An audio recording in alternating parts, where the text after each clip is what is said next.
Hey Eagles fans, I'm Thomas Mott. Welcome into Philadelphia Eagles Now. And today, yes, we have to put a grade on all the Philadelphia moves over draft weekend. Boy, they got to some weird stuff, and a lot of you guys are unhappy. We're going to grade them all, including Jalen Hurts. Yes, I know. Stay tuned for that. We'll go ahead and start with Jalen Reagor, though. Pick number 21.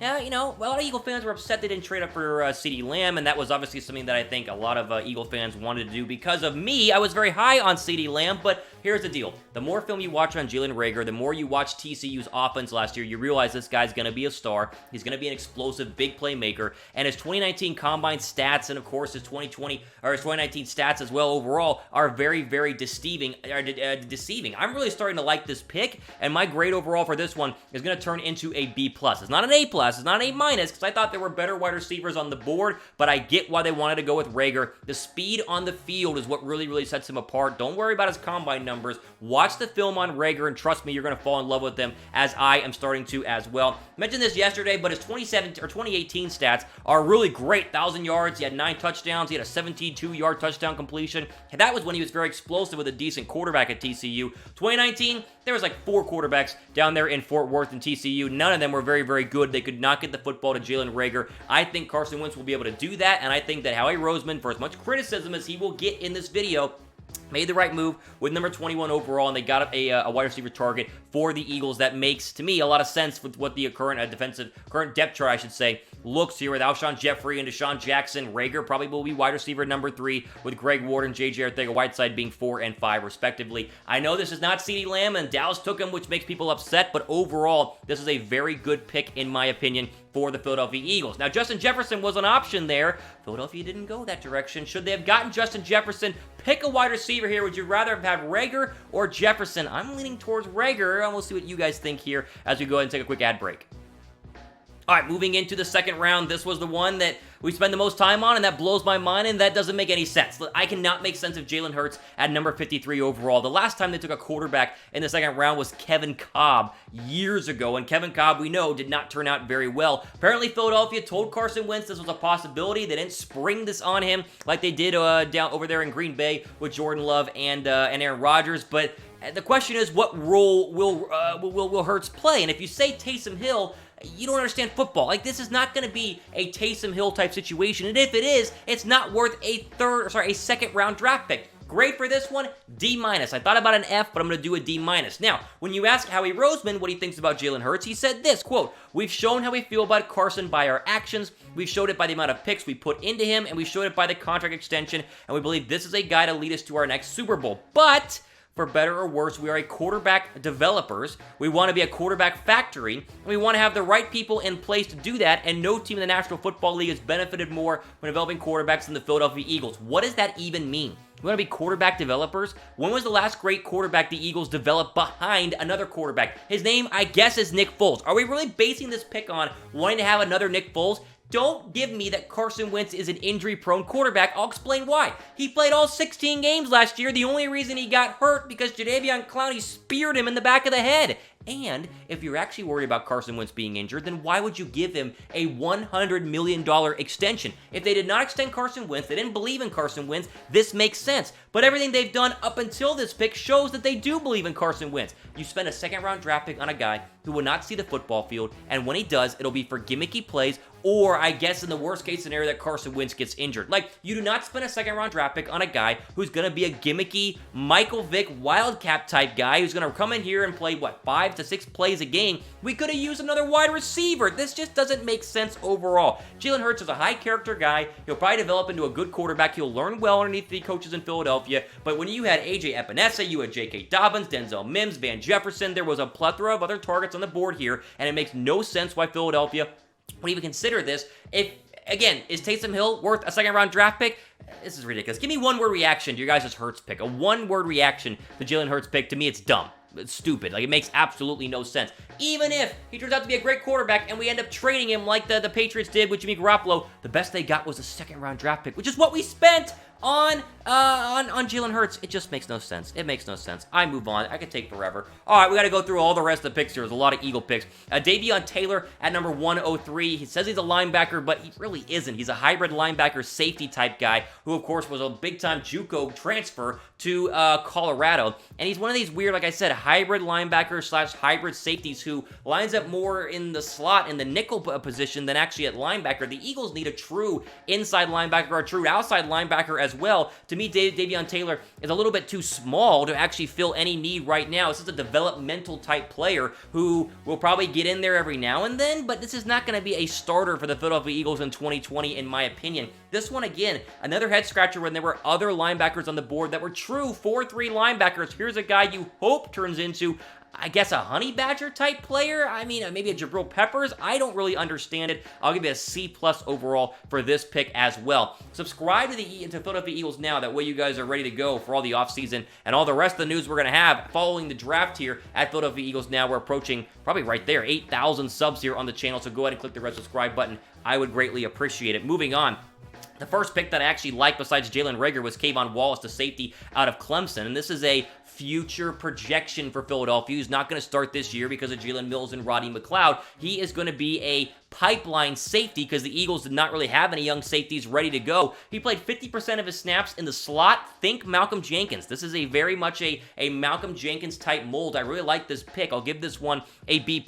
Again, not going to really have an impact this year unless there are some injuries, which you would hope that the Eagles would have some impact players through the draft, but maybe a future guy here. He's like a very green, a poor man's Malcolm Jenkins. I think that's the mold the Philadelphia Eagles are trying to get right here. NFL.com said this about Wallace, quote, "Well, he played some safety and a lot of big nickel in 2019. His biggest impact came when cutting it loose as a downhill blitzer, disrupting the run and smashing quarterbacks. Wallace plays with exceptional grit and tenacity. He unloads with everything he's got, hit after hit." A guy, again, that could be a future 2021, maybe a starter because Mills is only on a one-year deal, but overall, it makes sense. He's probably the better pick I've seen in the first couple of rounds for Philadelphia. Moving on, Jack Driscoll, offensive lineman out of Auburn with our first pick in the 4th round, number 145 overall. He's kind of one of those hybrid, projected to play guard, but could also play tackle. He did both at Auburn. He's a depth guy for the Eagles offensive line, He apparently worked on playing center in the pre-draft process as well, so maybe they see him as a Jason Kelce type player.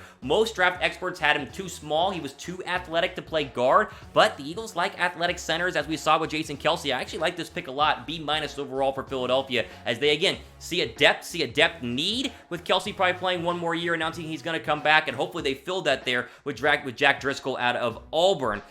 Next one here is John Hightower, the first wide receiver since Jalen Reagor, and they went on a run on wide receivers here in Philadelphia. They get Hightower out of Boise State in the 5th round, number 168 overall. B+ grade on this one. He has a lot of speed, but also has size. He ran a 4.43 at the combine. He's 6'1" overall, and I'll give it overall a B+ grade.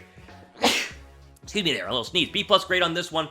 943 yards. Didn't do a lot at Boise State. Didn't have a great quarterback, but can still project to be another body you throw in there, another speed body you throw in there at wide receiver. They're going to have like 14 wide receivers, I think, whenever they go to training camp. They're going to whittle that down. We'll see if Hightower goes ahead and makes that list. Now, this is a draft pick, but the 49ers made a trade with Philadelphia to go ahead and give the Eagles Marquise Goodwin, who we kind of talked about. Could be a possible trade for Philadelphia.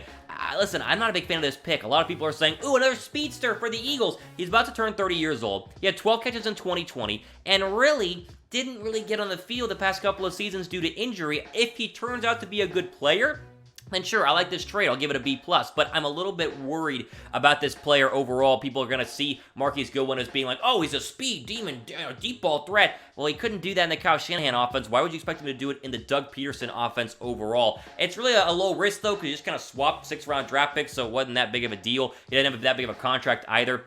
It's fine. I would give it a 7 on the scale of 1 to 10, but if you guys want to go ahead and rate the Marquise Goodwin trade, give me a rating for it in the comments section down below. Final couple of picks here. All the later picks we had in the late round, they finally got a linebacker. I love this pick here. Sean Bradley, the inside linebacker out of Temple. He'll stay in Philadelphia, 196 overall. He's fast, a 4.51 at the combine. He led Temple in tackles, and the only negative thing Mel Kiper could say about him during the draft is that he didn't pop on film. I think it's a great pick here. You need depth at linebacker. I think the Philadelphia Eagles had to get linebacker in this draft. They came away with 2, which we'll talk about here a little bit later on. This was another good pick. I think Howie Roseman did a good job here for Philadelphia in the 3rd round. We'll give Sean Bradley an A-. Now, Quez Watkins came off the board at number 200 overall, the wide receiver out of Southern Miss. And guess what? Another speed demon here for the Philadelphia Eagles, the 3rd wide receiver taken in this draft. He had the 2nd fastest 40 at the NFL Combine behind Henry Ruggs. And hopefully, again, Philadelphia has this new speed wide receiver core idea with Deshaun Jackson and Jalen Reagor, and obviously the 2 wide receivers they got so far up to my grading here. I like the pick again. I think it's a B+.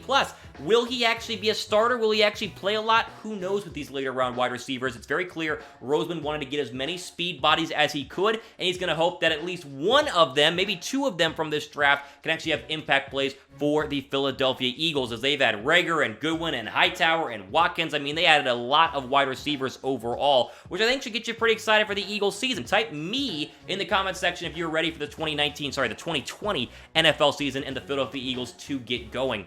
The steal of the Eagles draft might be Prince Tega. It's pronounced Wenago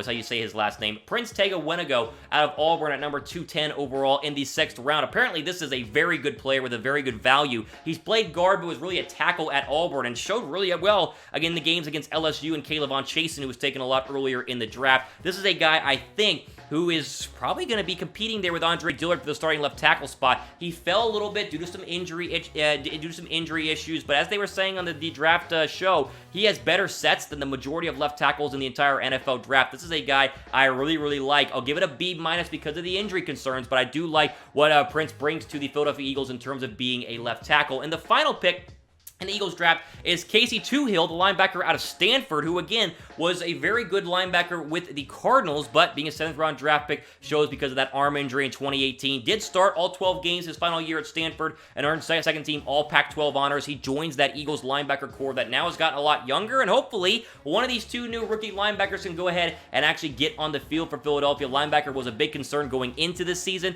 and hopefully they have addressed that. Again, 7th round draft pick. Will he actually be good? I have no idea, because you didn't see a lot of this guy in terms of national football or in terms of college football coverage. But overall, I think Philadelphia had a very weird draft. I mean, I'd give it a B-. I think they did well in the later rounds with some value. Again, the Auburn offensive lineman that they got adds a lot of value. They added some speed wide receivers. Jalen Reagor is nice. The Jalen Hurts pick is going to have a lot of people scratching their heads in Philadelphia, and we got to wait to see if it's actually going to go ahead and work out. Give me a grade for the Philadelphia Eagles 2020 NFL Draft. I said B-. What do you guys think? Let me know in the comment section down below. All the time we have for today. For Philadelphia Eagles Now, I'm Thomas Mott signing off. Enjoy the rest of your day.